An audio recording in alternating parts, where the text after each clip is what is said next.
মাছগুলো ভালো করে ধুয়ে নিয়েছি, তারপর লবণ দিয়ে এখন কষলায় কষলায় ধুতে হবে। সেই মাটি মাছগুলোর মধ্যে বালু বালু, কষলায় কষলায় ধুলে তাহলে নুনটাও বাড়া যাবে আর মাটি থাকলেও একদম পরিষ্কার হয়ে যাবে, ঝকঝকা টকটকা। মাছগুলোর মধ্যে হলুদ লবণ ভালো করে মাখিয়ে নিয়েছি। এই যে এইখানেও মাছ, টমেটো আর কাঁচা লঙ্কা এখন কড়াইতে দিয়ে দিব, সেদ্ধ হওয়ার জন্য জল দিয়ে দিব।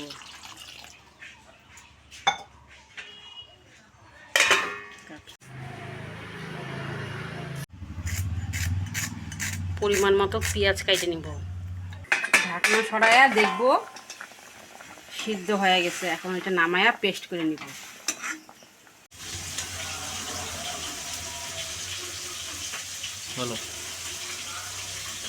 সিদ্ধ করা টমেটো লঙ্কা মিক্সিতে পেস্ট করে নেব, তাতে আবার কয়টা রসুন দিয়ে দেবো। রসুন দিলে না খাইতে পুরো টেস্ট হয়।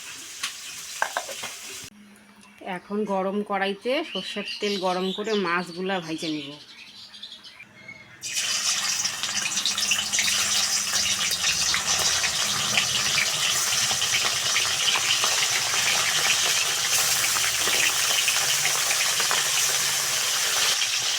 এক পিঠ ভাজা হয়ে গেছে, আমি এখন উল্টে দিব।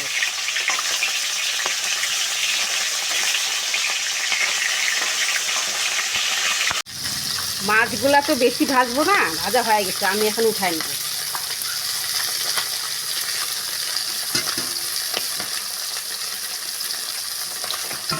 ভাজা হয়ে গেছে, সব মাছগুলা উঠাই নিছি। এখন ছোটো মাছগুলা ভাজে নেই।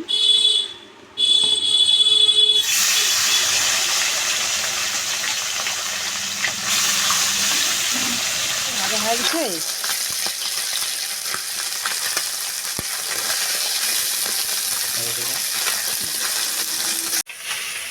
মাছগুলো ভাজা হয়ে গেছে, এখন তুলে নেব।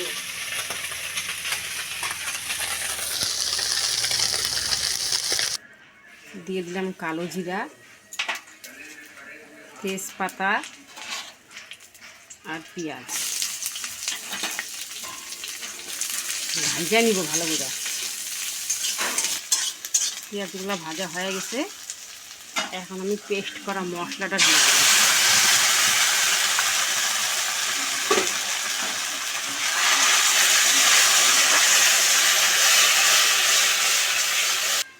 এখন দিয়ে দিব পরিমাণ মতো লবণ হলুদ, তারপর অল্প জিরার গুঁড়া অল্প দিব, এই অনেকগুলোই পড়ে গেল।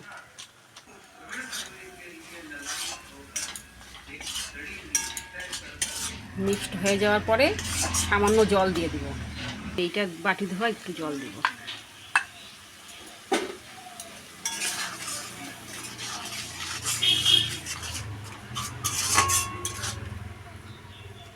দিয়ে দেবো পরিমাণ মতো অল্প চিনি, চিনিটা দিলে না টেস্টটা খুব ভালো আসে।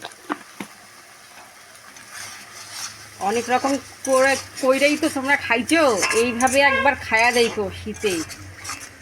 টমেটো আর পোনা মাছের ঝাল এত স্বাদ, আর মানে কয়া বোঝানো যাবে না। মশলার কাঁচা গন্ধ আর নাই এখন। এখন দিয়ে দেবো জল, গরম জল। আমি তো গরম জলই দিছি, ওর জন্য মাছগুলা আগেই দিয়ে দিলাম।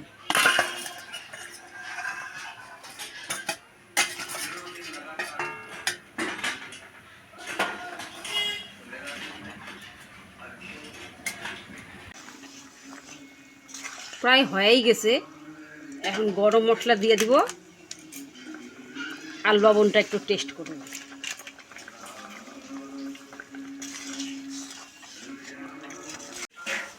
হয়ে গেছে, এখন তুলে নিই, মাছগুলো তুলে নিই, ভাঙা যেন না যায়।